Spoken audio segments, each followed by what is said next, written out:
Shihabuddin. I run a company named Canvas Theta, and also I volunteer for IEEE Bangladesh section as professional activities chair. So today we are inaugurating IEEE PROTALKS, a very special initiative of IEEE Bangladesh section. The idea behind PROTALKS is creating contents for professionals and solving problems of them involving the real world professionals. So the contents we will be creating here is not something that you are going to find easily in Google. We are involving the professionals from localized industry and helping the professionals here to move upward in their careers, like someone who wants to be a technical entrepreneur, someone who wants to be a technical leader, someone who wants to be a manager in a big or small organization. So we are solving here the real world problems that engineers are facing in this country, like a mid-level engineer who is finding out the reasons why he is not going upward in his career, or a fresh engineer who is wanting to start in the path of entrepreneurship.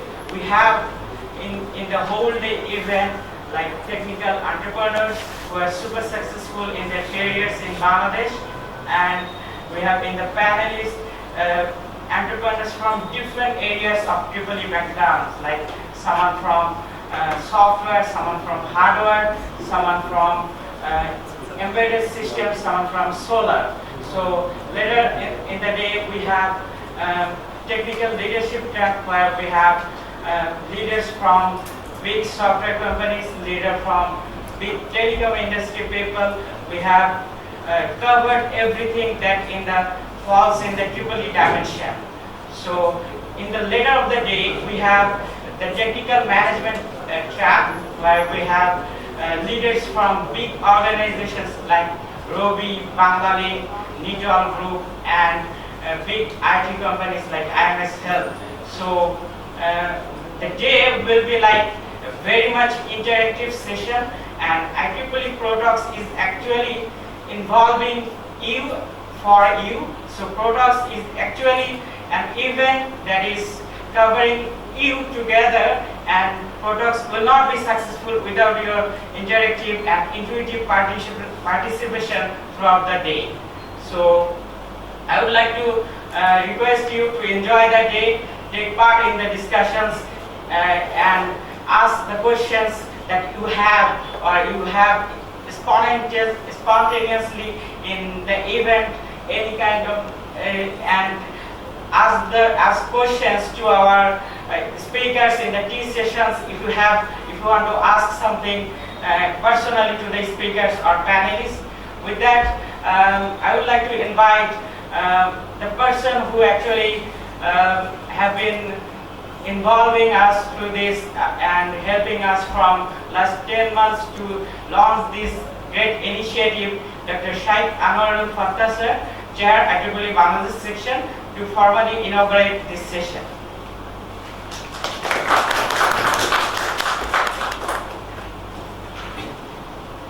Thank you, Shihab. Shihab is our professional activity chair, IEEE Bangladesh section. First of all, I thank all the speakers, panelists, moderators, guests, and participants. So, IEEE Bangladesh section, IEEE is the largest professional group in this world. So, we feel proud to be a member of IEEE, and also we feel proud IEEE has a branch in Bangladesh section. We belong to Region 10, that means Asia Pacific. Countries like India, Japan, Australia, New Zealand, China, Singapore, many countries in this region are in IEEE Region 10. So, just a few minutes I spent because many of you may not be aware of why we are doing like this. Basically, IEEE stands for Electrical and Electronic Engineering. So, this IEEE mainly involved with the engineers who are in the area of electrical and electronic engineering, computer science, IT, like this. So recently, during the last 10 months, what she has said, so we were planning in collaboration with Region 10, also they were inspiring us that we have to give priority to professional activities, apart from technical activities. Regularly we do the technical activities like technical seminar, discussions in different issues, hot issues in the country, like recently, like energy prices, or these issues regularly we discuss. But one major issue was technical management, technical leadership, entrepreneurship. So these professional issues are now giving priority to IEEE, because in industry or any organization, we the engineers, generally we are appointed as in our country or in the country at the beginning, we are basically focused in manufacturing, R&D, or other some research-oriented work. But there, we need another skill. Without that, we cannot go up. So that is also necessary. So we need some quality to achieve, which may not be sufficient. We cannot acquire them sufficiently during our BSc engineering degrees. So that's why IEEE Bangladesh section took an initiative that, okay, we will try to launch some training programs on these professional issues. Then we found that a lot of programs, they are already there. Even IEEE website, and also if you Google them, you will find a lot of these type of training programs are there. But the difference we were looking for, those programs are offered by mainly some academic persons, because this is also a topic for academic research or academic, like even in our institution, there is a department like production management, industrial production management. In other universities, you know that there are the professors and other academic persons, they deal these issues. But then our IEEE Bangladesh sections, we thought that no, we want some lecture sessions, some training sessions. Those will be conducted by real life professionals, not the teachers, those who are teaching in universities. Because those things you will be getting available in websites by different learned professors and big fellows. But what we believe, our speakers, panelists, moderators, they are all involved in the real life profession. They are facing these things day-to-day life. So that's why our vision was to invite them, request them to make this session, this training program in such a way that we mix the academic knowledge. Along that, they will also share their own experience. That was the, I should say, the uniqueness of this IEEE PROTALKS. So I believe our distinguished panelists, speakers, and moderators, they will try their best to make this event very meaningful in a sense, because this program will be recorded and we are committed to IEEE. With all of your permission, we will be providing this as a free courseware in the website. So eventually it will help to preserve the sustainability of this type of program in our country. Because this nowadays, another initiatives were taken by IEEE that deals with advanced technologies that is coming in this world. So that type of workshop they arrange every 3 or 4 months in different places in the world.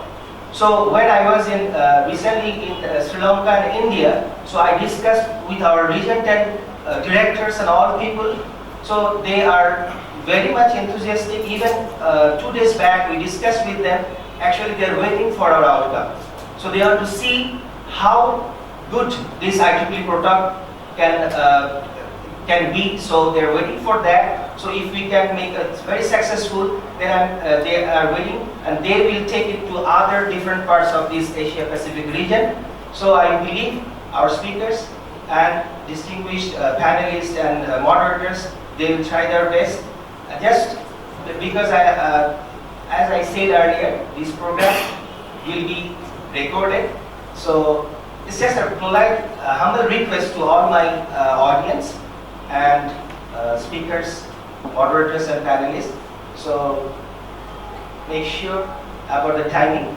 So we'll be starting, as per the schedule, we'll be starting at 9:30. So it's just the 9:30. So I believe we can make this event very successful. So thank you all again for joining this session, and hope to see you again in a very short period of time in the next IEEE PROTALKS. Thank you all.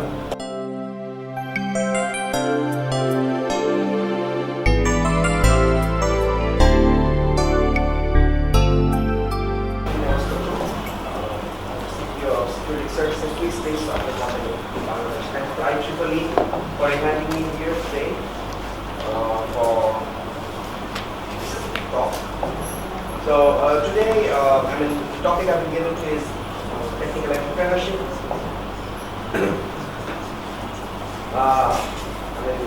Why I'm qualified to talk? The reason is that I was very deeply involved in 2 startups since 2004. I graduated in 1999 from Pune University. I came back. I worked for 4 or 5 years in Dhaka in different companies. And then I was involved into a startup in 2004. That went pretty well. We started with only 2 of us, and then we grew to a company of more than 100 software developers in 7 years. And in 2011, I came out of that.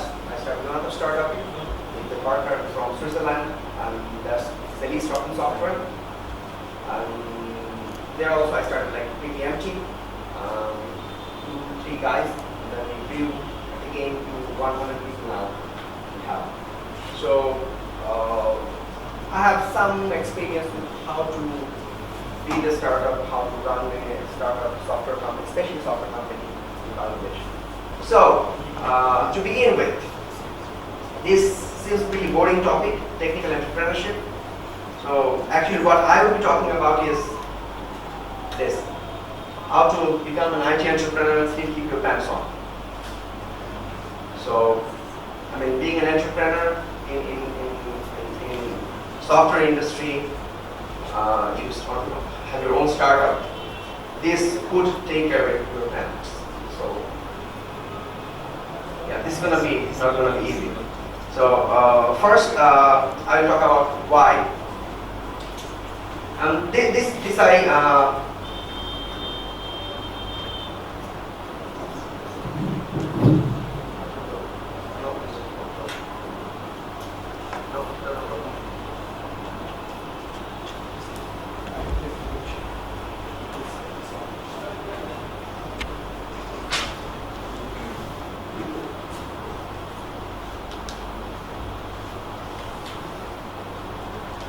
Yeah. Okay. Great. So there's a few reasons that why you may want to be an entrepreneur. Definitely you control your destiny. You do what you want to do. You build what you want to build. You make a mark on the world that this is what you leave to the world when you leave. So that is one very strong reason to become an entrepreneur. And then you have freedom to spend your time. You will be deciding how you want to spend your time, because as an employee then you're kind of bound by the contract and how much time you invest into your company. And then there is the next thing is that the opportunity or possibility of earning is kind of infinite. So the better you do with your business, the more money you earn. And then with software, the location independence is also a big thing, because in many other industry, the location is very important. build something at some certain place in some certain country to sell it within that context. But now with software, you build an application and that's immediately available for the whole world.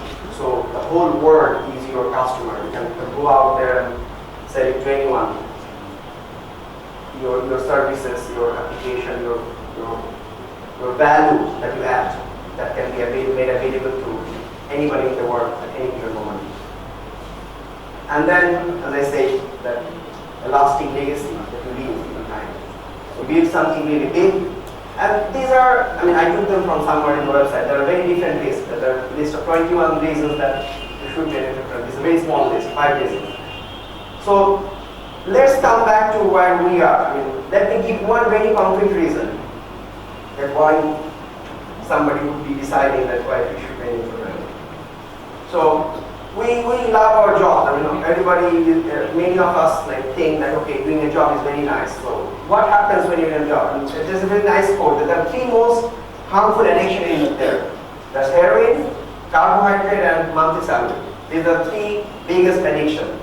So monthly salary, when you get into a job, that's an addiction. You get into that, you start getting that, and then you get addicted to it. You cannot get out of it. So what happens when you start getting a salary? This is a graph of a software developer's life cycle in Bangladesh. So when you graduate, you start with somewhere around 30 to 40,000 salary. Your salary goes up at a rate of 20% each year. Then you cross the first 100,000 taka, about $1,200 US mark. And then your salary growth starts declining because nobody will keep paying you 20% increment each year, because that is 20,000 more each year, and then it can become very expensive. There are more people out there who will be working for less. So you will not be getting that much increment once you cross 1 lakh. And then it goes down a bit, and then you cross the next mark, it is 150,000 BDT. And then it again there's another fall, and when you reach around 2 lakhs, that is somewhere around $2,500 per month, I'm saying. This is per month value. So then you pretty much flatten out. Almost no software company in Dhaka will pay a programmer more than 2 lakhs each month. Nobody. So that is where you are, and that is where you will be. And you go there in a very long time. This is the line below, the x-axis is the number of years you're going to require to reach any certain position. For example, if you're reaching somewhere around 150 and 200, where you are around 10 to 12 years experience. So that is the maximum what you can make out of a salary. So what you're going to do with your salary? You're going to maybe do something nice. You will have a family, you will buy a house. So let's see if we could buy a house with the salary we make. And that's a very nice salary, I would say, in the context of Bangladesh. Like somewhere around 6-7 years, you already have 100,000 monthly salary. So with that, if you want to buy a house, this is where it goes. An apartment size of 150 square feet in Kahalbagan, the pretty, I mean, mediocre place to live. It costs around 1 crore today. If you buy the same apartment a bit bigger in Dhanmodi, you have to spend 3 crores. That is, 30 million BDT or 10 million BDT. So if you want to buy such an apartment of 1 crore in Kahalbagan with a pretty nice builder, the building would sustain for a longer time, that's an asset for you. How are you going to buy that with that kind of salary that you earn in the industry? How are you going to do that? So let's see. Let's assume that you'll be able to save 30% each month's salary. So each year you save 30%. That's very difficult, I would say, because saving 30% out of your income is very difficult. But let's assume you can do that. With that kind of money, to save 1 crore taka, it will take you around 22 years.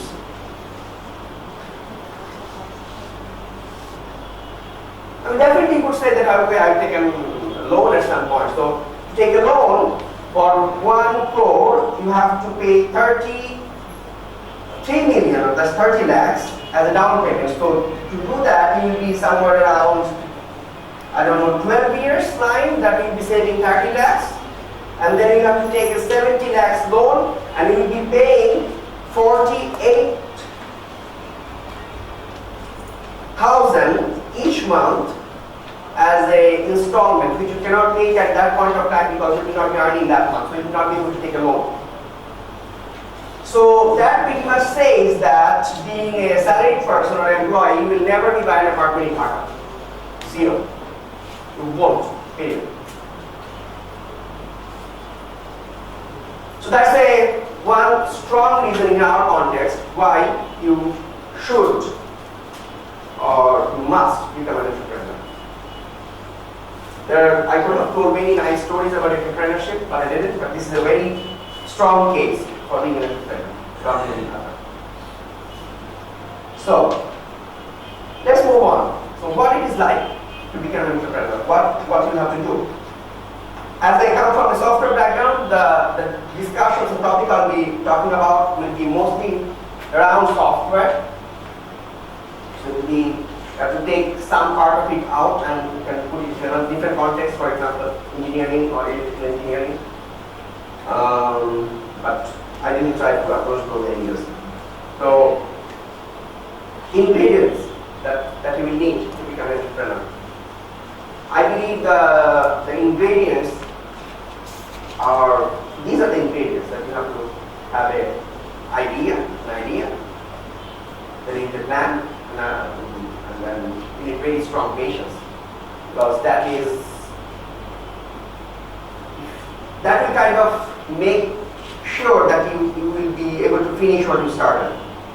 And then you'll be working very hard. And I never saw any entrepreneur being successful working less.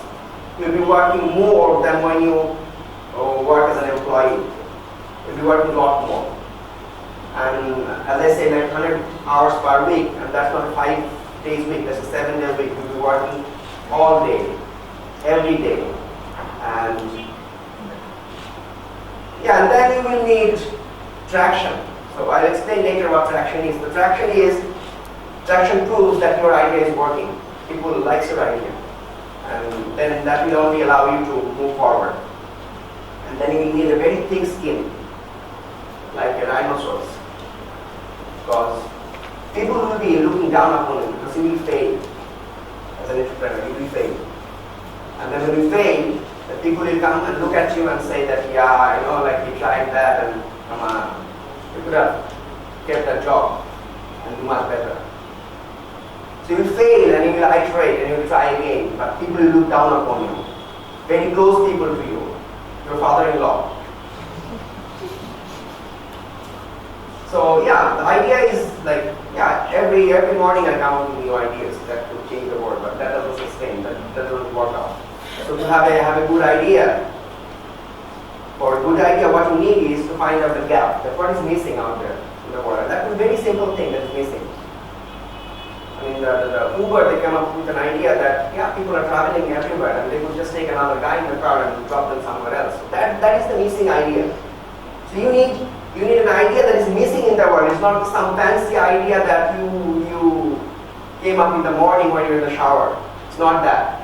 It has to be an idea that has to be very closely related to the real world, and then that solves the real world problem that may not be even known to people.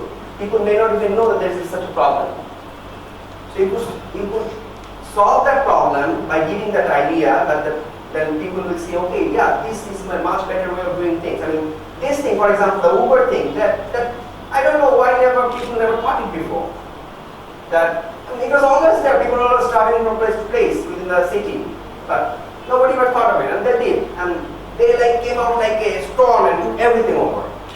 So, I believe you know what Uber is. Uber is a taxi service, but without a taxi. So anybody can pick anyone up. So you can call for a taxi, and that is just another guy. Maybe he's living next door to you and he's going in the same direction. So he will pick up you and drop you off. So it's even better as an idea that if you can think of something that will be needing tomorrow, not today. So today, in the market today, the need is not there, but you foresee it. You can see that, okay, the way is moving. People, for example, people had small screen TVs and now they have bigger screens. So at some point you will figure out, okay, there will be like very big screen TV in every house. So you solve a problem by keeping in the mind, okay, there will be 55-inch screen in each home. So you solve a problem based on that. So that's like foreseeing for an idea. So you need an idea, very nice idea. You can replicate the idea as well. You can copy ideas from other. You can copy an idea that's been implemented somewhere else and put in your own context. In Bangladesh, for example, already there are people trying to set up Uber in Bangladesh. There is one startup that's Cholo, I think. Yes. Cholo. Yeah. So they're trying to do the same thing down here. So you can copy that as well. It doesn't have to be very unique or you can copy that as well. Yeah. So then with that idea that you need a plan, because you always need a plan to do something, and you should always know that your plan will fail, your plan will not work. So having a plan is very important, but knowing the plan that is going to fail is also very important, because when you start a startup, almost none of your plan will work. You will start doing something and then you will figure out that if you're stuck with the wall, there is something that you can consider. There is some variable that was not into your calculation and it will completely can take you off foot. So it's very important to be prepared that your plan will fail. And if your plan fails and you get really depressed about it, then you're going nowhere. So when your plan fails, what you should do is pre-plan, rethink, take the variable into consideration and replan. But please remember that not having a plan is never going to work. You will always need a plan. So when you fail, you replan, create a new plan, and then start following that plan. So not having a plan is a plan to failure. So if you do not have a plan, you're actually planning for failure. So you will always need a plan, and then when your plan fails, then you just readjust your plan, redo things, and then start working again. And then you need patience. This is our first startup.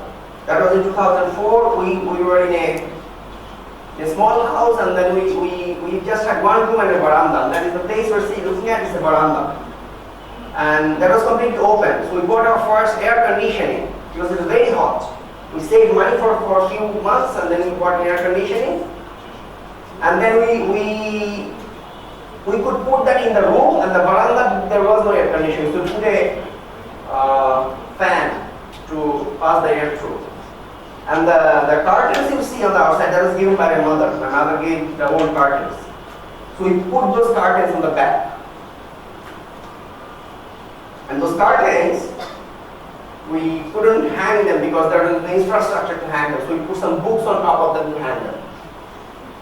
And we worked like this for like almost a year. So that was the patience. I was working in a very nice company before that. I just came out of that job and started to do this. So, that's the patience that you take all the hurdles, you take all the difficulties that gets introduced into your life because you decided to become an entrepreneur. And then you'll be working hard, and you'll be working really, really hard, harder than any way you have worked before. And you will almost have a divorce if you have a wife or a husband. Almost. Sometimes you will. You will kind of become a work zombie. You just work and you just keep thinking about that thing and you think about nothing else. Nothing else matters. You just go into that zone and keep working and keep doing the thing that you're doing. And it really doesn't matter what time in the day or evening or night you are in, but you just keep doing that.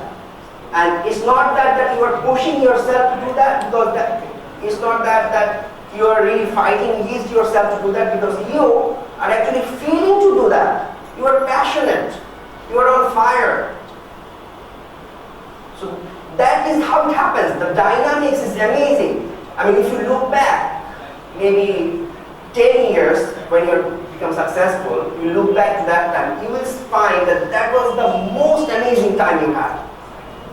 And then you become dumb when you're successful. But that was the most amazing time, the most creative time of your life that you had for that maybe 2 years when you really worked that hard. Then we need traction. So you build something, and you have to it should go out there to the people, and you should be able to get some traction. So traction is these three things: engagement. That are people involved into your product? You build something. Are people going into your website? Are they looking at it? So the traffic, the engagement, the retention. That okay, I am having 1,000 users into my system, but only 10 of them are coming back. They're not coming back the next day. So how many of those users are coming back to your system? So how much retention you have? Then you need what kind of partnership you have, how much revenue you're making, what kind of profitability projection you can provide. So those are the variables of traction. So this is kind of a proven path. I didn't make it, I took it from from people who, the source is down there, and it's very small, so nobody could read it. So this is a proven path of startup. So you find what is missing, write it down, and iterate over it. So you keep thinking over the idea. You iterate, you write it down, write it once more, make it very concrete, then make a prototype. First make a prototype, and then give that prototype to 100 people to see and get the feedback and iterate on that. Make your prototype, give it to 100 people, and see what, and these people could be your colleagues, your friends, your family members. You give it to them, you iterate over it. Maybe I don't know, you made something very, very attractive to all the people that they are having. For example, you build a website where people could hire plumbers. The plumbers who fix your taps and everything. So there is no website in Bangladesh now where I can go and find a plumber. Getting a plumber is quite difficult. I have to call people and then figure out who can come and do. You can need a website about that. So give that to 100 people and try to figure out that if they like it, iterate over that. Then find a co-founder, because always start a startup with a co-founder. Don't start it alone, because one brain is always you sometimes get stuck and you need someone to talk to. Find a co-founder, then launch. See you can get 1,000 people to onboard. If you do not, then relaunch. Keep relaunching until you get at least 1,000 people who are using your service. Then you try to go for funding. You go. People say that, hey, I have traction. I have people coming to my website. They're using it. So if you pay me, you will get your money back. Maybe 2, 3 times, 4 times. You'll be very successful. So there'll be fun. I mean, people who funds. There are different kinds of people who will be funding. You should start with your family first, but that will talk about later. Then keep growing, grow 5% a week. That's very difficult, very challenging to grow 5% a week. But if you can grow 5% a week, you will be something like WhatsApp in a few years. So that's kind of a recipe of a successful startup. So how to find fun. So ask your father-in-law first. Because he believes you really. You must understand that and then go to your father. Because he pretty much doesn't believe you. Because he knows that what kind of stuff you have done before, but your father-in-law doesn't. So you go to your father-in-law and then go to father and try to find out people who really believes in you and who will fund you. There are these angel investors and all these VC fundings we think about, and they're very difficult to get, believe me. There are a lot more funding providers, people out there, a lot more funding request is also there. So the market is very harsh and very difficult to get that kind of funding. So go to people you know, and go to people who really trust you, and go to people who have similar kind of mindset to become an entrepreneur, and go to them to get funding. So investors will only care when you have traction. They will ask this question. They want to see graphs. The investors, all they want to see is plan and graphs. They want to see that how much, what you have built, and they really don't care about the specific feature in your software, because that feature is completely not important if people are not using that feature. So show them statistics, show them user data, how users are being using it. What things in your software that is getting most attention from the users. Think about that and show that. And then be prepared when the investors come in, because investors will not be thinking the way you think. Maybe they have experience and they'll be thinking it from a different angle, different direction. So they might be, pushing you off your track. So that is also another risk when you bring in investors. And then they'll be taking substantial share of your company by investing. So that is also another thing you have to keep in mind, that when you bring in investors, they will be asking for a lot of shares.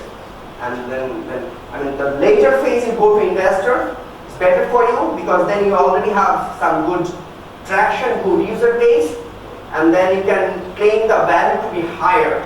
And then for a certain amount of money, the investor will not be able to take a lot of your company, because your valuation is a lot higher at that point. So earlier you go to an investor, they take most of your company, you just give some. Then about the team, that you have to hire the best people and nothing less. The best programmer, best user experience guys, best technical people, and do not consider hiring stupid people because they're cheap. Because that will completely destroy you. There is nothing in the whole story that will save you from hiring stupid people. So you just hire the best people, and never ever consider hiring anyone who you think is not up to the mark. And then spend your money on the team.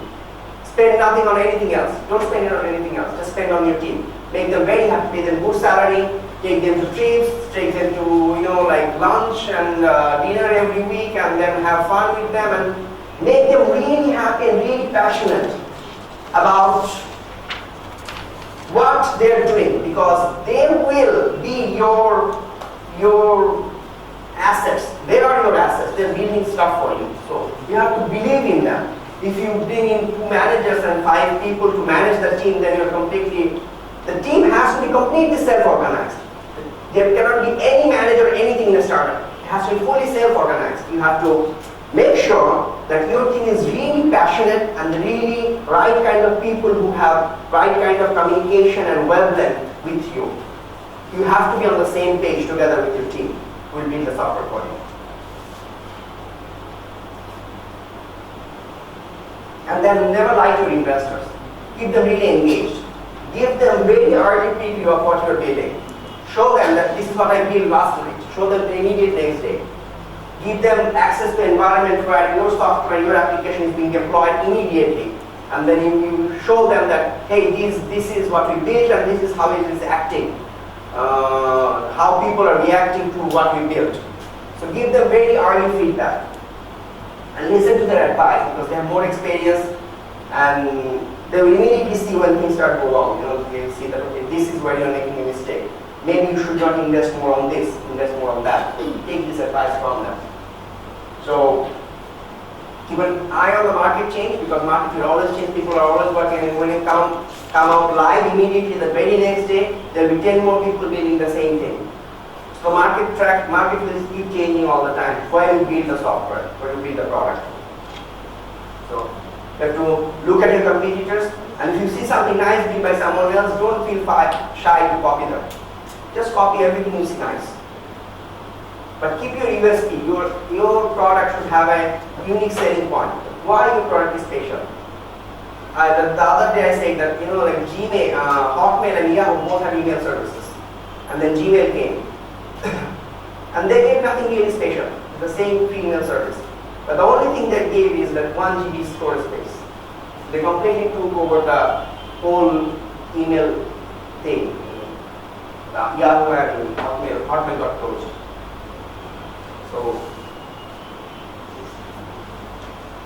and then fail fast. Don't fail later. If you see a failure, let it fail. And then you pick yourself up.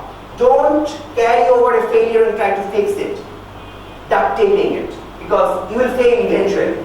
So you need to fail, and you fail immediately as fast as possible. For example, you started to build something, you built it for 2 days, and then you see that, okay, this is not going to work. Then don't try to fix that. Completely fail that 2 days. Take that as a waste. Take it out.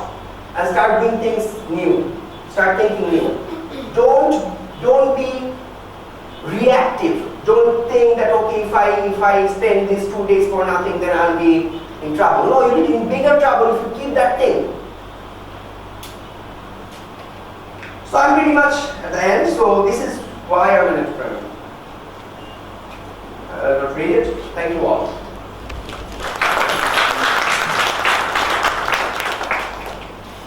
Well, let's begin the question and answer session. So, audience, how many of you think that entrepreneurship is hard? Raise your hand, please. Well, I guess it is a very hard one. And are you scared about it? Raise your hand. No. 1, 2, 3, 4, 5, 6, 7. Well, what do you think? Should they be scared about it? Yeah, but I think they should be scared, because being scared is not bad. Being scared is good. Being scared is good because if you're scared, then you will think that how I will, like you can take any problem into two spaces. One is a problem space, where most of the people are always in, like, okay, I'm in a problem and I'm in a problem, and like, just keep thinking about the problem. But there is a solution space. So if you're scared and you take that is a problem and put it in a solution space, then you have a solution for your reasons for being scared. So yeah, be scared, but take that as a feedback for your thought process. That's why I'm scared and what can I do about it. But don't be ashamed of being scared. But lots of you have been writing lots of things in notepads, and I think you have questions, right? So please ask and take my away from me. No questions. Seriously? No questions? One question. So my question is, you were a service owner before you started your entrepreneurship, right? So is it important for us to be in a job or to understand how it will be if you want to be in a professional life like you? It would help you, surely. If you're in a job for a certain period of time, then you pretty much know the dynamics within it. And then, for me, how it helped. Let me give you a clear example. For example, I was working in companies, and in those companies, I was pissed off about many things. So when we started our own company, we first thought that how will our company be like? So we figured out, we made a list that what we didn't like about our previous company. So there was a rule in our previous company that if you late for 3 days to work, then 1 day of your salary will be deducted. So we said that, okay, let's take that out, but let's take this even better. We took out the entire concept of coming to your office on a specific time. So we said that, okay, there is no time to come to the office. You just come anywhere, anytime you want. We're open for about 14 hours. So within that time, you can come within at your convenience, and then you can leave when you want to leave. So by working in the industry, I figured out that is most people hate, and I just take that out. But also about business. You will also learn about a lot of things if you're in a similar kind of business when you're working as an employee in a company. So that could help, but that is not a must. That is not something you must have. That you must work for a certain number of years in an industry and then become an entrepreneur. It's not that. You could do both ways, but there are pros and cons for both. But what do you suggest? I think personally. It depends on what you're trying to do. For example, if you are a technical person, then I believe that you should work in a company for some certain years. But if you're a business person coming from business background, then you could partner with a person who is already have that strong technical expertise, and you partner with him and then start your business. You could do that. Any other questions? Hello sir, I'm Parmana Chaudhary. My question is, as an entrepreneur, the people that you will be hiring, they won't be recognized as exactly entrepreneurs, so what will motivate them to be hired by a new company instead of going into a company that is established as being very nice. Thank you. Yeah, because the people you're looking for are not regular people, they're crazy people. And crazy people working in regular companies, they're completely pissed off. They just hate them. So when you build a company, and in the company you are the entrepreneur of the company, you're as crazy as those people, then they'll just love to work with you. They'll just love it. When we started our company, we made our first hire, and at that time we had a room for our company 1/4 of the size of this room, and we had one small table to do a meeting, and we did the interview in the meeting. The guy who came for an interview was working in Tiger IT for about like 8 years. He was a very senior guy. He came in, he sat there, he was looking very suspiciously. When he started to talk with me and my partner, he said, okay, join tomorrow. Because this is the place I've been looking for, and nobody told me that such a place exists. So yeah, I mean, if you can find the right kind of people, if you have to just inject the people, these people who are working with, you have to find the right kind of people, and they have to be as passionate as you about what they do. Look at the whole open source industry. Nobody is paying for that. Nobody. Why do people work in open source industry? Why? There is no reason. Because they're passionate. You bring a place, you create a place where people will be able to, like give away passion. Just build a platform and people will come in and do it for you. Thank you, sir. Time members, I think it's time for us to sit over there. If you please. Thank you very much.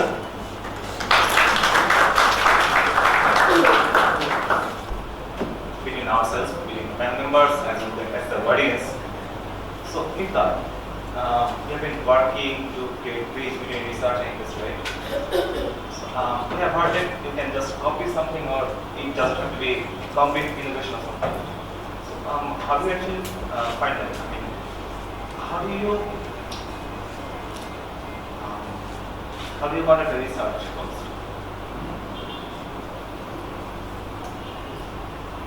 Well, it's not like you have to have a unique idea. I mean, always we start as a startup. But we often see that startups starting from scratch, I mean, most of the cases. And why is that? Because it's easier to pass. I mean, when you have a startup, a unique idea, you just nurture it, and if you have the enough passion and pursue it for a long time, and you also have to do your math. I mean, not all ideas are bulletproof, so you first have to bombardment your idea, and you have to challenge yourself your idea. And for my case, we started with research. I mean, actually I partnered with my professor, so we did a lot of research in our lab, and later we found, I mean, if we just do some research papers, that's not enough to, I mean, reach the people whom we are targeting for, I mean, what we are building. So from that perspective, when we see that our research is already making good feedback from people, then we started to go through and pursue it to make some products and how to reach to the end. Right. Thank you. If any of you want to add anything here, what I have asked was that how do you think about the idea first? So, though I'm completely from a different background than software activities, I'm from a telecom background. So, I think, there are a lot of ideas because in our society, especially in Bangladesh, if you think, there are a lot of problems. So, lots of ideas you have around you. Just think what you can solve. You're in the society, you can give something to the consumers which you think that you can change the behavior of the consumers by providing something new. So it's not that idea has to be very unique or new. You can just solve the way people do things. You can change the way they do. So you have to think first the problem, and then you have to find the solution. That's the idea actually. I have found an idea, and it is very easy to reach the people in the software industry because you can just post it in your website, but it may not be true for any other type of product, right? So how do you reach the people? I mean, how do you market your idea first? What are the things that you should keep in consideration? Yeah, you're asking me this. But it is so awful. Okay, so for our case, we are actually making embedded system products like Bluetooth tracker and health devices for making your quality of life better. So from that standpoint, as it very closely relates to people, I mean the mass people, it's easier to reach out to people. But the most important when you reach the people, I mean being a tech guy, we often think what's technically sounds and what's really good from our perspective. But when you reach out to the people, you'll see that they are giving you a different feeling. I mean, it's more about the usability than the technical structure. I mean, often as a technical guy, we feel about the technical structure, how much feature it have, how much faster processor it have. But when it's about people, they actually want to see how it solves their personal problem. I mean, that particular people will feel about their individual problem. They will not feel about the other people who are using the same product. So when you make a product, I mean, make sure that when you reach the people, you make it generalized for all. And it's not necessarily that you have a unique and strong technical background and strong technical features in your product, but it's more like your product should have the reachability and usability for the people you are making it for. Yeah, I would totally agree, actually. I think the emotional appeal of your product is really important to people because, you know, they are going to form an attachment to it, either in concepts, in theory, or in real life. I think we all have relationships, you know, with our phones and our devices. So I think it's a really good point when you're talking about something that you're going to give to people. It isn't actually that it, you know, it should function, I think, well, because people have a short attention span. So if it's causing them more trouble than it's worth, it's gone. But yeah, I think in that initial part where you're marketing an idea, you have to sell it through an emotional appeal to people. Get them attached to it. Yeah, make them think about their problems or a potential problem. Maybe a problem they don't even have until you plant the seed that they need to address that. I agree. Yeah, it's all about, you know, how people accept it. So when something will be accepted, definitely, you know, it will be a word of mouth. And I have seen many, you know, e-commerce sites in Bangladesh as well. They have put a lot of money for promotion, but still after some time, you know, I don't know how much they have adopted, but they have stopped promoting because they had some budget and they stopped promoting. But for example, Viber, I was reading in an article that initially they did some shows in the universities. They did not put any, you know, TVC or anything. So it's a word of mouth, and you know it solves people's problems. So that's why it has been adopted this much. This many people have adopted this kind of application. So you have to solve the problem, and if it is, you know, attracted by the people, then you don't need to. It has a network effect altogether. Thank you.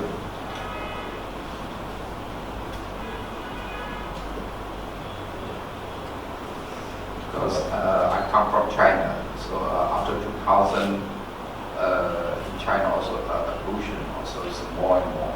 So the China government supports to doing the renewable sustainable energy. So in 2004, so we set up solar panel manufacturing. So that's why we are start doing sustainable energy. So we are doing business in Bangladesh 2008. So at that time we are doing overseas market. And that time we step by step now the Bangladesh situation. So Bangladesh is the power energy is not enough, too much. And also we are also nowadays Bangladesh doing sustainable energy. It's very well in all of the world. So off-grid solar home system. So we are also in China. We are doing the offering and also a solution is professional. So that's why we come to Bangladesh. After 6 to 7 years, I come to Bangladesh 2010. Now it's already more than 6 years. So Bangladesh sustainable energy is also development so fast. We have become our brand. So through the 7 years, become Bangladesh #1. We are in typical market is 50%. Yeah, so this is you can say successful. But what is successful? Successful is now is or should be how long? Yeah.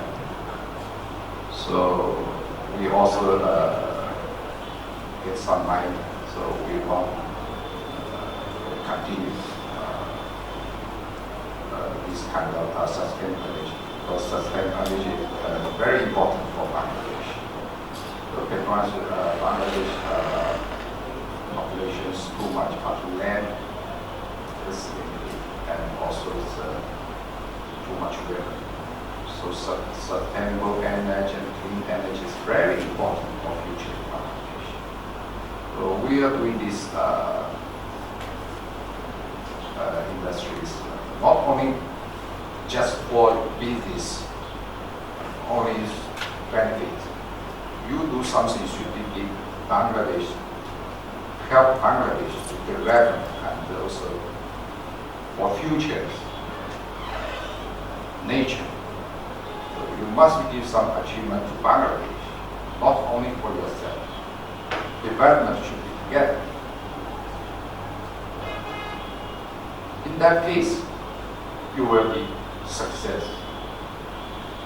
If you only care yourself, I think you cannot success.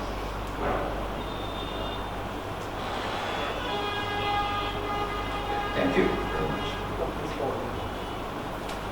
Well, thanks for answering my question. I've been thinking, there is a difference between usability and familiarity. People, when familiar with a product, may not switch to another product which is more useful. We have seen that over and over. For example, when the interface of Facebook changes, the people react that this change doesn't make sense at all. So, as an entrepreneur, when you are bringing a new idea to the table and people may not accept it, how do you handle that? Well, to evaluate my idea when bringing to the market, before even making the product, we first need to evaluate whether my product will be accepted by the people or not. So there's a very interesting start point for us is we make devices. So what we do is if it's a similar product that is already existing in market, we go to Amazon or similar kind of website where the other similar products are, and you can see, we go through the likes or dislikes, like what features are people actually disliking, why they are not liking the current product. That should be a very interesting starting point. Like when you see that you are giving the same product and people are not liking some features for other product, it's really easy to add that particular features in your product. And if you can make it really good, and also it's important to have provide that product and make sure people knows it. It's also important. You can give a lot of feature, but when the people, the way you say it, people are already used to a product, and if they buy a similar product, they might not know that your product has that problem solved. So make sure you let people know that you solved that problem. Anyone else? I've been wondering about something. What do I say? That entrepreneurship may ruin your relationship with your wife or your husband. It may ruin everything, your family life. So, is it a good idea to make your wife or life partner a co-founder? In that way, he or she will not be able to escape from the idea, right? Well, I can't answer because I'm still single. I think I should forward to Yeah, of course, if you can make your spouse a co-founder, probably you may come from technical background, she may come from like business background, so you can build a very good team. So, I know my friend from Solar Life because his partner in Bangladesh, he's my classmate from where. So his company, he looks after the sales and marketing. His wife is like, she manages all the finance and accounting and everything. Because she's from this ICLA graduate. So they are co-partners, co-founders. So it's very successful. You can spend time together in the office and then go back to home. Because for a startup, like you have to spend like days, 24 hours, sometimes you have to work 24 hours. So it's better to work together. I think it's a very successful model. Okay, so you mean that the partner became a co-founder because of their background? They should complement each other, right? What do you think? Or So I'm foreigner, so I do business in Bangladesh. So for me, it's very difficult. Yeah, so time is long, it's more difficult. So for only me, lots of Chinese, when they come to Bangladesh, they feel the food. This is not available. Yeah, but for me, I said I can go anywhere, for no problem. So I can take food with my employee together, Bangladesh food. So that's also for me no problem, step by step. But for my life, also my wife, she's in China and in Bangladesh, so this is very difficult. But up now, it's no problem. My wife supports me, so she look his job, he take out his job, then follow me, come to Bangladesh with me together. So that's why I'm very happy. So we are, I do this in Bangladesh. My wife also come to Bangladesh, so with me together. Yeah, he can make some Chinese food. So so support me to. We are also doing sustainable energy in Bangladesh. We must be for future give some achievement to support Bangladesh development. I think this is very important for Bangladesh. Not only for us, it's for all of Bangladesh. Yeah. Because pollution in China, China also get experience. Before you don't care, but after you should be cost double and double. Yeah. So this is should be care for everybody. Yeah, you can make your wife your partner, but please keep in mind that we're talking about passion here. And if she does not or he does not follow the same passion, then you are going nowhere with it. And like this conjugal life is a political relationship. You understand that conjugal life is nothing but a political relationship. So if you do not, both of you don't share the same passion, then the carryover from your personal life will be injected within your business, and then that could demotivate and destroy your organization. So we make sure, definitely you can do that, but please make sure that you have the same passion and the same same look at the problem that you're trying to solve. Well, that's what I should look in a co-founder, right?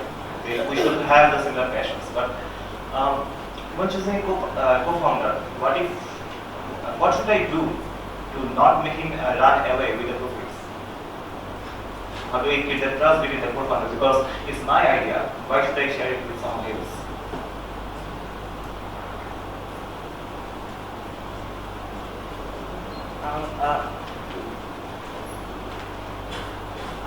As Tupumi said, like finding in a partner should be someone who shares your passion. It's not only about money. I mean, that can be a business partner. But co-founder, I mean, for entrepreneurship, co-founder is someone who is sharing your passion, not only your money. So sometimes your money goes away, but still your co-founder will live with you because he believes in your passions, and that makes it easier that he will not run away. I mean, if you have the passion, some people you can see even pass their whole life on a single passion, and this is very important for an entrepreneur that you don't target for money. I mean, of course, money is important unless you have your pocket, money bag, wallet heavy. It's really tough to think on your idea. But if you don't have a passion, you cannot pursue for long. And also, if you cannot define your passion well, it is really tough to find a good co-founder. So that's the main point I think. Actually, this startup thing and this co-founder thing, these are all from California and Silicon Valley concepts. So if you think of in the context of Bangladesh, actually, what we have seen so far, all these startups and entrepreneurship, technical entrepreneurship, these are all like few friends, 3-4 friends together. For example, somebody has some idea, somebody's family background is they have deep pocket and they can invest into it. So we have seen a lot of companies starting up and entrepreneurs in Bangladesh. They are like friends from the same class or from the same community. So I think in the Bangladesh context, co-founder is, they have to be in same passion and in different skills. They get together and they run the business. One thing I just would like to add, that is for a co-founder, it's often a very common question, like if the co-founder will be very similar to me or not, and that's also important. Like when you start, you might have people who have similar kind of thought like you, but it's also important that you have a co-founder who who complements your thought. Like you cannot run a train with 2 engines, but you need a line. I mean, most of the cases, or if there are 2 co-founders, one works like engine and another is working like the line. I mean, both of knows each other's target and how to complement each other. So if you have the 2 engines, if you have both of you, the founders, same passion but same purpose, that might not work. You have to have someone who complements you, and when you are going different direction, he shows you the right path. Anyone else want to add anything? By the way, we have Mr. Tanvir Sakib here from Microsoft and Mr. Indika from MSL, so welcome. Now, audience, how many of you have already tried to create a startup with your friends? No one else? You? So, do you want to share your experience with us? Something that we should care about? Sure, okay. Please.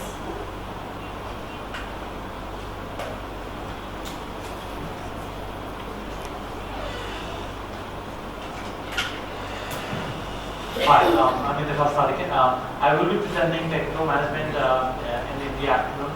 I had started my own thing with my friends. We were from the same university, and like he said, it is a common practice for friends to start their own thing because they share a common goal, they share a common passion. But my experience was rather bad. After 2.5 years of starting our own thing, I could actually see the cracks between our relationship a mile away, but I was actually living in denial because I was very passionate about what I was doing. I thought I was building an empire from the very first day. Now, over the course of time, since we were like really young, we did not have any structure. In a very short amount of time, we actually went from 3 employees, us 3 friends, to 35 employees in about 7 or 8 months, which I think is a very substantial amount of growth in terms of the number of employees you hired. And we were doing a really good job, but we did not absolutely have any structure within the company. And since all of us 3 shared the common passion, we were not actually complementing each other. We shared the common passion, but we actually came from the exact same technical background. So any engagement that I was managing from my end, somebody else would step in and try to advise me on that. I appreciate help, but I do not appreciate somebody else stepping on my shoes and doing the job for me. Hence, over the course of time, there was a strain in the relationship. But we were immature enough not to address that relationship. There will always be problems. You cannot shy away from it. There will always be failures. There will be more failures in your life as an entrepreneur as opposed to successes. But eventually there will be success. There is, everyone lives happily ever after, of course. But until you get there, there will always be a lot of hiccups. You have to handle those. And you have to have the maturity to handle those. I was not. Hence, after 2.5 years of struggling, I had to close the company. Perhaps you guys were not expecting a failure story, but that failure actually helped me understand a lot about myself. If I was the same person 6 years back, then I perhaps would have made the same mistake again and again. But I actually learned from that mistake. It was a little too late in the game, but nevertheless, I actually learned. Whether I would start my own thing again or not is a completely different story. It takes a bit of courage, and by the way, I actually failed twice. I started to start my own company twice and I failed twice, and I'm extremely proud of my failures because I learned a lot about myself. Maybe I'm not a good entrepreneur, but as a human being, as a person, I have grown in leaps and bounds. So, thanks a lot. So, my friend and me, we are both passionate about the idea. So, what should I do? Run away from him? Absolutely not. Absolutely not. What you have to find out is whether he's complimenting you or not, whether you're complimenting him or not.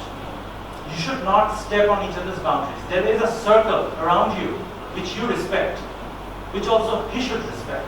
And you should also respect his boundaries as well. There should be segregation of duty. If you start doing whatever he's doing or he's passionate about, and vice versa, then there will be bound to be problems. Also, you have to understand the dynamics of your relationship with him. There has to be clear boundaries. You have to understand what sort of a person he is. He has to understand what sort of a person you are. If possible, talk about your problems each and every day. If you have problems, confront it. Do not delay it for future. Let's say you are having a technical debate with your friend. If you see that you got out of that meeting with your friend with perhaps a bit of tension amongst yourselves, address it the next day, not the next week, and clear the air. So that way, you will be able to have a very healthy, cohesive relationship by complementing each other. Because he knows what sort of a person you are. If you might be a very shy, guarded person, but not to your co-founder. He should know more about you than your wife or your girlfriend. So that way you will be able to have a very successful entrepreneurial venture. That's my opinion. I don't know about others, but I don't know, is there anyone else who would like to share their thought, or perhaps amongst yourselves maybe?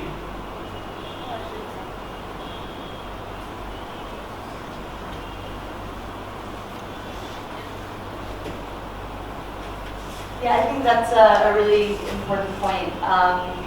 Having trust with your co-founder, and you both go through difficult times, and hopefully they're at different moments, so that you can support each other. I know, when I'm having total freak out and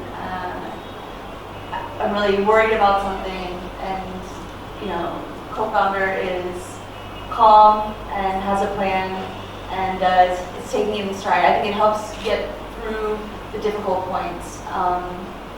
So yeah, having that good personal relationship and good working relationship, it's almost like, I guess Rahul would be my work husband and my co-founder. I don't have a real husband, but it's that same where you have to, I think, have two, not just the business things, but also the personal and the trust, because you're spending 20 hours a day with this person, 7 days a week, at your high points and your low points, and you have to tolerate each other and enjoy that time, I think, to grow and be successful as a team, at least from my experience. Okay, so what you have said, in short, is that don't let ego and communication gap stand within your co-founder, right? Thank you. Well, I would like to share that even friends of mine actually created a startup right after graduation, and they failed miserably. And the thing is that what Mr. Tu said, fail first. They admitted that this is not going to work, so they bailed out from the startup. They each went their own way, and they still are very good friends. So you should keep that in mind. Don't let ego and communication gap stand between your way, and define the roles. You have to define the roles and segregate the responsibilities. Well, let's just say that when investors start coming in, and you said that they will be giving advices, they will foresee the future, they will be giving really good advices. But what if they start giving bad advices? How do you avoid that? Well, if you investors advise you about something which you know that is not going to work, it's not going to be beneficial for your startup, how do you handle that? I would say you choose your investors wisely as you do your teammates, because you're definitely going to see things in a completely different way. When you're an entrepreneur and you start something, it's your baby, and you are emotionally attached to it, and you may think you know what's best for it, and you may be right most of the time. An investor is going to look at that, from a very different perspective. They want to know what's going to return something back to them, maybe quickly. Maybe they don't care as much. They may or may not be emotionally attached. I think depending where you are in your entrepreneurial cycle, and in the very beginning, you were lucky, and I think it was important for us that we had initial partners that were emotionally invested in what we were doing, that were connected in some way, that it wasn't just a check, because we were young, we were in the infancy of this idea. My background is in medicine, so I'm a doctor, not a business person. So, having someone who had great business sense, had started companies successfully, managing hundreds of people, had connections I didn't have, but also was willing to mentor me on a personal level as well as on a business level, was the right thing at that moment in time. Later down the line, the kind of investor you're looking for may be different, but I still think you're attached to these people, and we made some mistakes, or not mistakes. There were things I wasn't aware of early on, questions maybe I didn't ask that showed up later because I hadn't thought them through. I hadn't discussed them with my investor, and he assumed one thing, I assumed another, and it maybe became a friction point. But I think that's maybe why it's important in the very beginning, before you take investors, to discuss with your co-founder, discuss with people who started companies. What kinds of problems did you run into? What kinds of issues did you not think about so that you can ask those questions, you can be smart about who you take on to your team? Because at the end of the day, there's no money that's worthwhile if it runs you, if it kills your dream. So, I think it's better sometimes to struggle a little bit for a little bit longer and bring in the right people and grow at the right time.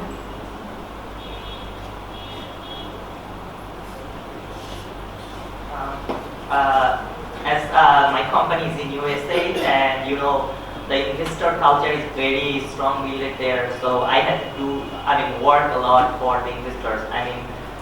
There is very tough to manage, use your own money to build a startup very strongly and faster. So I had to work a lot and think a lot about the investors. So from my experience, what I found is if you find an investor who is, who have the similar passions like you have, you are very, very lucky. And we first start we do for the investors is like that. The kind of investors who do invest in similar kind of products that you do. And another important thing is for investors, it's very important. We often for technical entrepreneurship, we often do a product or work and nurture with an idea from our mind, and the tech guys always like their big engineering thing and the way they work, but when you go to investors, you'll see face a lot of questions that's really important and which you may not ask yourself before going there. We used to not ask ourselves before facing an investor. So an investor is somehow actually verifies your idea, and sometimes I'll say they actually make your idea more bulletproof and give you a certain direction. Lots of cases what I found is even the investor doesn't invest in our product, but we found the questions that investor asked and the reasons he haven't invested in our product, actually the reasons which we should add in our product. This is really getting complex, but it's actually the missing points of your idea and product actually comes from investors sometimes, and that's really important to accept that. When your investor is not investing in your product and saying you don't have this and that points out, it's really important to see the review and accept those, and if possible add most of those in your idea. In the first place actually, your investor has to be aligned with you. Otherwise, in the middle of something, if your investor said to do even a different product or services, then it will be really difficult. So you have to choose an investor who is very much aligned with you, and definitely an investor will look at the numbers, what you are showing, like Mr. Tobo has presented the traction and all this. So they like numbers, so you have to show the numbers. And if they are confident and they can keep trust on you, definitely they will not give a different direction in the middle. So you have to make that clear when you are going for that investor. So in the Bangladesh context, actually, I've been discussing this in another seminar in India. So in this region, in the developing countries, actually for startup companies, it's very difficult to get investors. Because startups are like, you have seen only like 10% successful companies, and 90% is like failed cases. So there are not many examples you can show to your investors, especially in Bangladesh context or in our region. For the socio-economic conditions, everybody wants return on their investment. They don't want to put their money at risk, so that because you are passionate, but your investor is putting money there. So they have to be passionate, but in our socio-economic condition, they want return immediately. So they don't have to try with their money. So maybe in Bangladesh context, at some point of time, maybe your investor may intervene if he sees that nothing is progressing. So you have to be very careful when you're choosing this. What should I keep in mind when I am going to be careful when considering the Bangladesh context? Then, I mean, the investors are going to ask you for quick profit, right? They don't generally have much patience. So what should I consider when asking a Bangladeshi investor for money? Fundraise outside of Bangladesh. It's easier. I actually find it very, very hard to get Bangladeshi people to part with their money without having to cut out my vital organs. It's quite difficult, in my opinion. Maybe as a foreigner, I see things differently. Some of the money that came to us came very easily outside. And even one person, I didn't ask, they read an article and then knocked me on Facebook. Can I give you money? yes, you can. So yeah, I mean, I wouldn't say, I would say just be aware that there is a large world out there, and there's different kinds of investment, and play the field a little bit. There are options for things like Kickstarter has been extremely successful in the United States. Sometimes you just need a few $1,000s in the very beginning, and people think your idea is cool, and they don't, necessarily want their $20 or $50 back. So yeah, play the range and keep your options open so that you can bring different kinds of people into the table. Yeah. Anyone else want to add anything?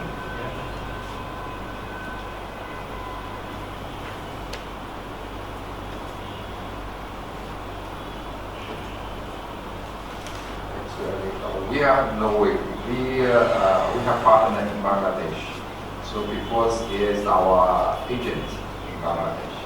So when we development Bangladesh market, so we come to Bangladesh. So we if you become partner, so together you should understand each other.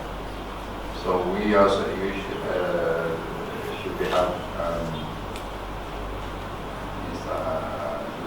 should be application, should be honest.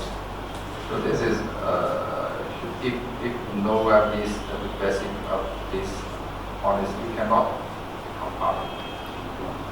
Yeah. So and also you want. This is very important. Is knows each other. So for foreign compete with Bangladesh, the big problem is most of they cannot understand each other. Yeah, I also lots of Chinese person. They are also Chinese chamber. They are lots of people. They are come to Bangladesh. They are compete that fair. So they give us some give me experience. So when I check, so I think most of them cannot understand each other. Yeah, you don't know, if you don't understand each other, so I think that must be better. So when I come, so every day, every morning, I went to Damudi Lake to exercise. Then with a lot of Bangladesh friends, and we are talk each other after exercise. We are talk each other. So not only for my business, it's all about it. They are all the governments, also doctor, also lots of people. Yeah. So step by step. Then I also. When I go back to China, I think the Bangladesh best. This is all this Bangladesh. So I become also this. I become Bangladesh person. So So then I can understand my partner also. What's his mind? He want to do. What is his benefit? So we should be target. So then I understand. Then we make the target together. That would be success. If not say you must be two-way, then stop it. What Madam mentioned is very important. When you are starting something and your partner or your teammates are from another continent or another country, will be having very different mindsets. So you have to understand each other first. You have to communicate first. Otherwise, things might get a bit difficult. I just want to add one thing. For technical, my current company is a technical company, so we do a lot on engineering. So in Bangladesh, it is, very few people are interested on investing this. But the way he mentioned is, first, if you want to search good investors in Bangladesh, first psychologically get inclined. You don't offer your investment or product idea first. First, get psychologically inclined with them. Do a lot of talking with them and see the inspiration coming from those investors because they are successful. And if they are Bangladeshi investor, it means they are successful, and it is really, really tough to be successful in Bangladesh. All, and also the money security, that is very important in Bangladesh. So for investors, that's why they very little get interested in investment. So for my case, when searching for investment for technical products, it was like 0%. And recently I started to thinking about the restaurant business, and I found a lot of people interested in investment. And why is that? It is very easy that they see how that business goes, so they know that if something goes wrong, they can handle it, and also they know the security of their money when it's about restaurant business. So sometimes you have to think the investor's way when talking to them more than the way you were thinking. So that's important. And if you want to think the investor's way, you first have to get inclined with them. You first have to know them very well. And I think that's really important to find investors in Bangladesh. So yeah, I think actually this is a really, I know it's a little bit off the original question, but a really interesting point, because I think many of the people on this panel are working in some context with people from another country, whether it's your investors, your co-founders, partners, clients. And this, I think, is really interesting because we're living in a world now where we are all very connected. And if you want to build something successful, that makes you super rich, it's probably going to be something that's viable, not just in Bangladesh, but maybe outside of Bangladesh. And I found it's been really, really interesting doing work here. My co-founder is Bangladeshi, and we have initially very different ways of doing things.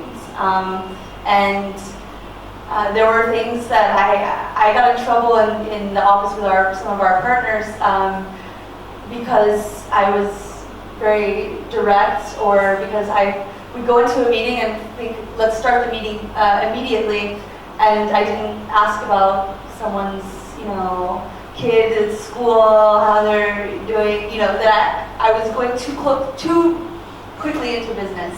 And I didn't care about people, and I didn't realize it. And actually, it was really helpful to have someone explain to me that I need to do things a certain way.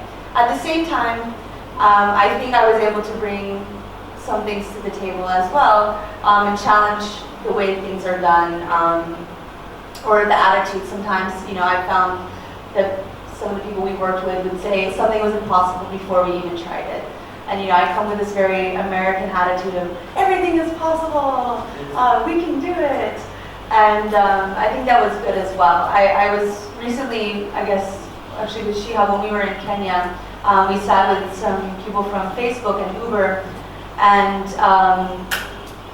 they were saying, one of the big problems, especially in the technical world, is that people sit in Silicon Valley and develop things thinking that the whole world is like that. Everybody's running iPhone 6s with super fast 4G and unlimited battery power and whatever. And the Facebook people dropped them into, I think, Nigeria and said, here's $50, see if you can update to the latest Facebook. And they went and tried to buy a phone and then used up all of their data just trying to even get the Android system updated, right? So this changed the way they developed. And I think, having partners from outside in different contexts, you can help each other. And I think we have something really valuable here that the whole world is actually not at all like Silicon Valley. And yet that's where a lot of our technical and startup culture is based out of. So take some winning ideas from that, but also I think that there's a huge, potential in realizing that what you bring from a Bangladeshi context actually I think can be really powerful and really applicable to many other places in the world. So give and take. Yeah. Well, we are almost at the end of our discussion, so one final question. How do I avoid losing my pants or my underwear?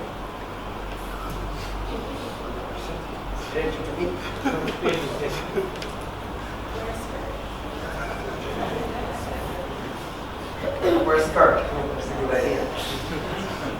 A lungi would be nice.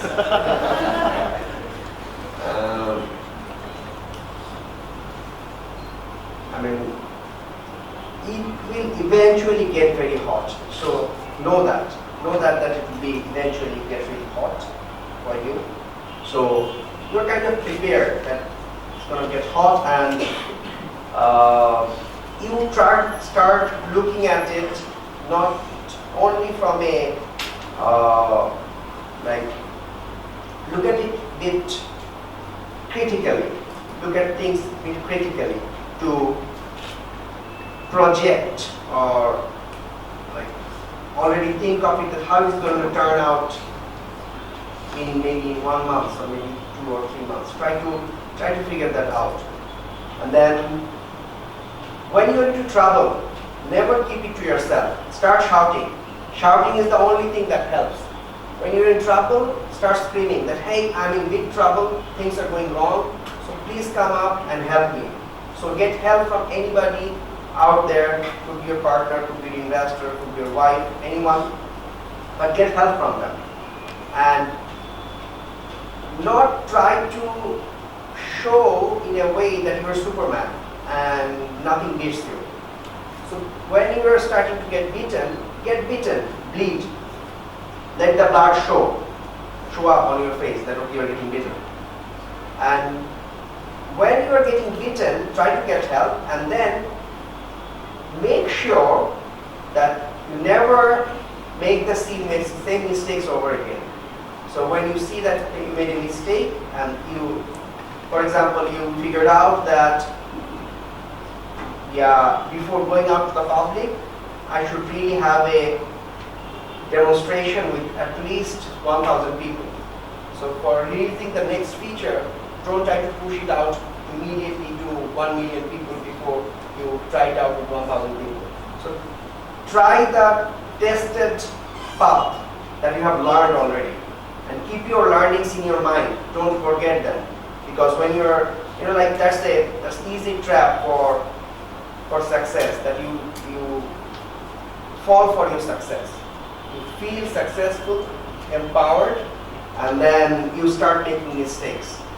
So keep in mind that you could fail at any time, and there is no permanent success. So that's pretty much it. Well, thank you. I'd like to ask Mr. Shihab to come to the stage and conclude the discussion.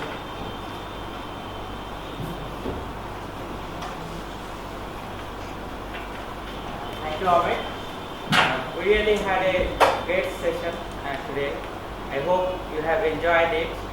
And now I would like to request IEEE Bangladesh Section Women in Engineering Chair, Professor Celia Shahnaz, to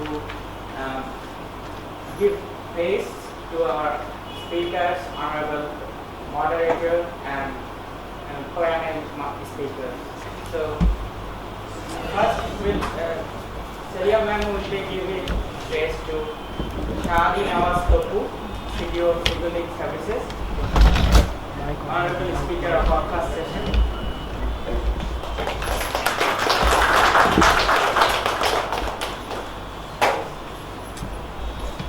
Then Mr. Widom Ju Beni, Managing Director of Solar Bangladesh.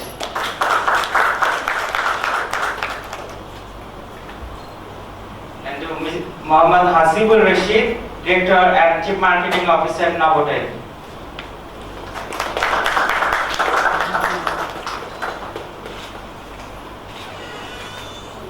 And to Jennifer Ferrer, Co-founder and CEO of Critical Egg.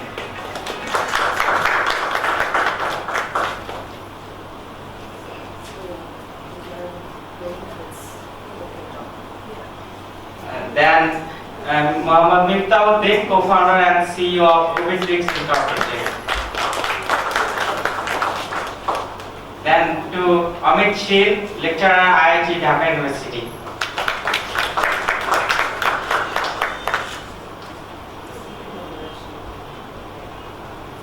Thank you, ma'am, for honoring our guests and panelists. So we'll now have a refreshment session, and it is a networking actually. You can talk with the speakers there and ask there any questions that you are not, you were not thinking to ask in the open session. So the refreshments are in the lobby, the registration desk, which is in front of this room, and we'll start our next session from 11:30, which is on technical leadership.